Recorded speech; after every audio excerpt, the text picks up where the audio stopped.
ఈరోజు rice Miller దగ్గర ధాన్యం ఉన్నది, మేము ధాన్యాన్ని పెడతాం తీసుకోండి అంటే మాకు ధాన్యం వద్దు, ఎక్స్ట్రా డబ్బులు ఇవ్వాలని చెప్పేసి యథేచ్ఛగా వారు డిమాండ్ చేయడం, రైస్ మిల్లర్లందరూ మా దగ్గరికి రావడం, వారు మొరబెట్టుకోవడం, ఇంత అన్యాయం ఉంటుందా, మేము మా దగ్గర ఉన్న బియ్యాన్ని వడ్లను మేము పెడతామంటే కూడా మాకు వడ్లద్దు, మాకు నగదు రూపాయలు ఇవ్వాలని చెప్పేసి అఫీషియల్గా 2007 రూపాయలు ప్రభుత్వం కట్టేది ఉంటే 2230 రూపాయలు అఫీషియల్గా వాళ్ళు వసూలు చేసిండ్రు. ఆ కాంట్రాక్టర్ ఆ రైస్ మిల్లర్ దగ్గర నుంచి డైరెక్ట్ రైస్ మిల్లర్ టు ఆ కాంట్రాక్టర్ ట్రాన్స్ఫర్ చేసుకున్నారు. మరి మిగతా 220 రూపాయలు ప్రభుత్వం రాకుండా ఎక్కడికి పోయిందంటే దళారుల సంస్థకు వెళ్ళిపోయినాయి అఫీషియల్గా. దాని విలువ సుమారు 750 కోట్ల రూపాయలు యథేచ్ఛగా ప్రభుత్వానికి వచ్చే సొమ్మును వాళ్ళు కాజేసారు. దాన్ని మొత్తం రాష్ట్ర పెద్దలందరూ పంచుకున్నారు. అందుకే యథేచ్ఛగా ఆ యొక్క అన్యాయాన్ని, అరాచకాన్ని, ఆ యొక్క అవినీతిని వీళ్ళు అఫీషియల్గానే తెరపైకి తెచ్చారు. 90 రోజులైంది ఎత్తలే. ఈ రోజు వరకు సుమారు 605 రోజులైంది. 90 రోజుల టెండర్ కంప్లీట్ కావాలి, 605 రోజులైనా ఇంతవరకు టెండర్ కంప్లీట్ కాలేదు. ఏ ప్రభుత్వమైనా కానీ టెండర్ షెడ్యూల్లోనే రాస్తారు. 90 రోజుల తర్వాత ఒకవేళ మీరు ఈ టెండర్లో పాల్గొన్నది ఫెయిల్ అయితే గిట్ట మీరు డబ్బులు కట్టకపోతే ప్రభుత్వానికి మీ ఈఎండిని ఫోర్ఫిట్ చేస్తాం, రద్దు చేస్తాం. ఇది ఏ కండిషన్ ఉంటుంది, ఎక్కడైనా ఏ సంస్థ ఉంటుంది. కానీ 90 రోజుల తర్వాత వాళ్ళు 7600 కోట్లు ప్రభుత్వ ఖజానా కట్టలేదు, ఇంతవరకు ఈఎండి ఫోర్ఫిట్ కాలేదు, ఇంతవరకు టెండర్ రద్దు కాలేదు. ఇప్పటి వరకు 605 రోజులు టెండర్ కంటిన్యూ అయితేనే ఉన్నది. మరి ఇంతవరకు వాళ్ళు ఎత్తింది ఎంతనే అంటే 18 లక్షల మెట్రిక్ టన్ ధాన్యాన్ని ఎత్తారు. అంటే సగానికి తక్కువనే ఎత్తారు. ఇంకా నేను ఒకటే సూటిగా ప్రశ్న అడుగుతున్నా, 90 రోజుల గిట్ట వాళ్ళు 7600 కోట్లు కడితే ఇప్పటికీ 1000 కోట్ల రూపాయలు నష్టం కాకుండా ప్రభుత్వం మీద ఆ 7600 కోట్లు అప్పుడే జమ అయితే ఆ భారం ప్రభుత్వం మీద పడకపోతుండే. ఇప్పుడు ఆ భారం ప్రభుత్వం మీద పడడం వలన సుమారు 1000 కోట్ల రూపాయలు ప్రభుత్వము నష్టపోతుంది. మరి ఆ నష్టాన్ని ఎవరు భరిస్తారు, ఎవరి దగ్గర భరిస్తారు? రూల్ ప్రకారం ఇమ్మీడియట్గా ఈఎండి రద్దుపరిచి ప్రభుత్వ ఖజానా జమ చేయాలి. కానీ అలా చేయకుండా దొంగచాటుగా మళ్ళీ ఈరోజు కుటిల బుద్ధి చేసుకొని వాళ్ళ ఈఎండి వాళ్ళకి రిటర్న్ ఇచ్చే విధంగా కుట్రలు తెరవేసిండ్రు. అందులో భాగంగా మొట్టమొదటిగా ఒక ప్రయత్నంగా 12వ లాట్ నెంబర్ 12, ఆ సంస్థ పేరు కూడా హిందుస్థాన్ లిమిటెడ్ కంపెనీ. ఇది నిజామాబాద్లో వీళ్ళు టెండర్ పాల్గొన్నారు.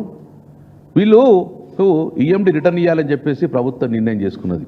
ఈఎండి రిటర్న్ ఇవ్వాలని 28/5/2020 నాడు 1377 ద్వారా సిఎస్ గారు చౌహాన్ గారు దాన్ని రిటర్న్ ఇవ్వాలి, ఈఎండి వీళ్ళు సన్నబియ్యం పెడతారు అని చెప్పేశారు.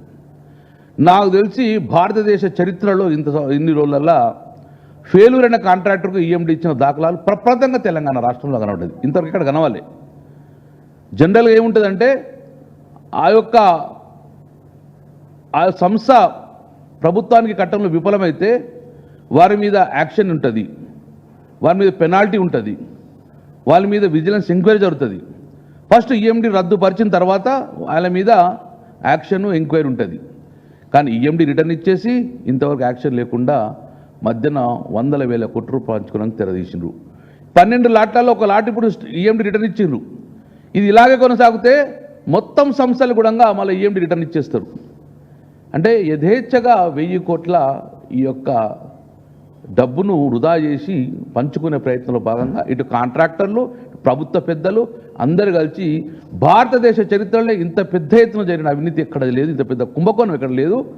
దీన్ని మేము అసెంబ్లీ వేదికగా మేము చర్చించాం. ఆ రోజు మేము లేవనెత్తినాం. కానీ ప్రభుత్వ స్పందన లేదు. ఇక ప్రభుత్వ స్పందన లేదు అని మా కేటీఆర్ గారు డైరెక్ట్ ప్రెస్ మీట్ పెట్టడం వార్నింగ్ చేయడం జరిగింది. ఈ బీఆర్ఎస్ పార్టీ దాన్ని కూడా స్పందించలేదు. ఇక ఎలాగో స్పందించారని చెప్పేసి డైరెక్ట్ మేము కోర్టుకు వెళ్ళడం జరిగింది. హైకోర్టులో మేము పిల్లేయడం జరిగింది. రాష్ట్ర ప్రభుత్వాన ఇంత ఖజానాకు అన్యాయం జరుగుతుంది, ఇది 1000 కోట్ల కుంభకోణం కూడా పంచుకుంటున్నారు, దీన్ని ఈ కుంభకోణం అరికట్టండి, ఈ తెలంగాణ సంపద అని చెప్పేసి మేము హైకోర్టు కూడా అప్లై చేయడం జరిగింది. హైకోర్టులో ఇప్పటికీ 5 సార్లు 6 సార్లు అదేనా ఇప్పటికి 15 సార్లు వాయిదా అడిగింది ప్రభుత్వం. 15 సార్లు ఇప్పటికీ వాయిదా అడుగుతూ వచ్చింది. కాంగ్రెస్ దోడిపై సీఎంకి, ఉత్తమ్ కుమార్ రెడ్డికి, సిఎస్కు వీళ్ళందరూ కూడా ఇచ్చేసి లాస్ట్కు రాతపూర్వకంగా మనము అధికారులకు ఇచ్చేసి కోర్టుల కూడా పోవడం జరిగింది. ఇంతవరకు వాళ్ళు హైకోర్టులో వాళ్ళు ఏమని ఇచ్చిందంటే ఇప్పటికి 16 నెలలు గడిచిన బిడ్ రెస్పాన్స్ చెల్లి 5 సార్లు ఎక్స్టెన్షన్ ఇచ్చిండ్రు. దాని తర్వాత వాళ్ళు కోర్టుకు పోతే మాకు టైం ఇవ్వాలని చెప్పి 15 సార్లు ఎక్స్టెన్షన్ అడిగిండ్రు. ఎందుకోసం మీరు 15 సార్లు ఎక్స్టెన్షన్ తీసుకున్నారు?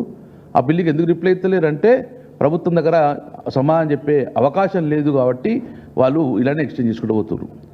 ఇటు ప్రభుత్వాన్ని అడిగినాం, ఇటు హైకోర్టుకు వెళ్ళాం, అయినా ఇక్కడ స్పందన లేదు కాబట్టి బీఆర్ఎస్ పార్టీ ఒక నిర్ణయం చేసుకున్నాం. ఇప్పుడు ఎట్టి పరిస్థితుల్లో ఈ కుంభకోణాన్ని ఆపాలి, దోషుల మీద చర్య ఉండాలి, ఈఎండి ఫోర్ఫిట్ చేయకూడదు, 7,600 కోట్ల రూపాయలు కట్టడం విపరీతంగా వాళ్ళు పెనాల్టీ వేయాలి, ప్రభుత్వ ఖజానాకు జమ కావాలి.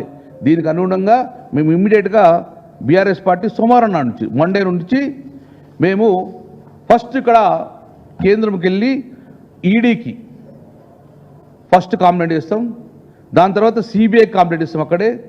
అక్కడే సెంట్రల్ విజిలెన్స్ కూడా కంప్లైంట్ ఇస్తాం. ఎస్ఎఫ్సి ఎందుకంటే FCI food corporation of India ఆ ఫుడ్ కార్పొరేషన్ ఇండియాకు సంబంధించిన దానికి కూడా కంప్లైంట్ ఇస్తాం.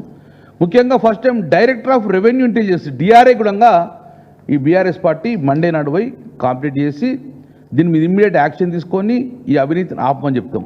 దాంతోపాటు రాష్ట్ర ప్రభుత్వంలో ఉన్న ఏసీబీకి, విజిలెన్స్కు, సిబిఐకి, ఈడీ కూడా తెలంగాణ రాష్ట్రంలో మేము అప్లై చేయడం జరుగుతుంది.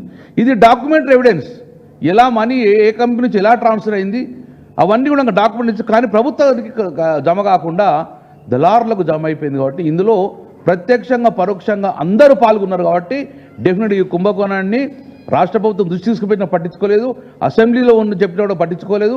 కాబట్టి ఇమ్మీడియట్గా ఇప్పుడు సెంట్రల్ను మేము అప్రోచ్ అవుతున్నాం.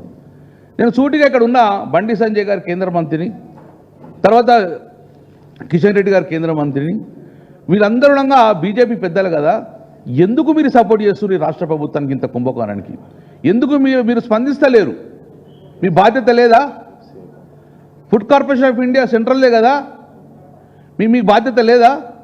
ఇంత కుంభకోణం జరుగుతుంది, యథేచ్ఛగా కళ్ళ ముందు కూడా డాక్యుమెంట్ ఎవిడెన్స్ ఉంది, అమౌంట్ లంచాల రూపంలో ట్రాన్స్ఫర్ అయిపోతుంది, కానీ రాష్ట్ర ప్రభుత్వానికి ఖజానాకు గండి పడుతుంది అని చెప్తే కూడా మీరు పట్టించుకోకపోవడం వల్ల మీ అంతర్యాయం ఏంది?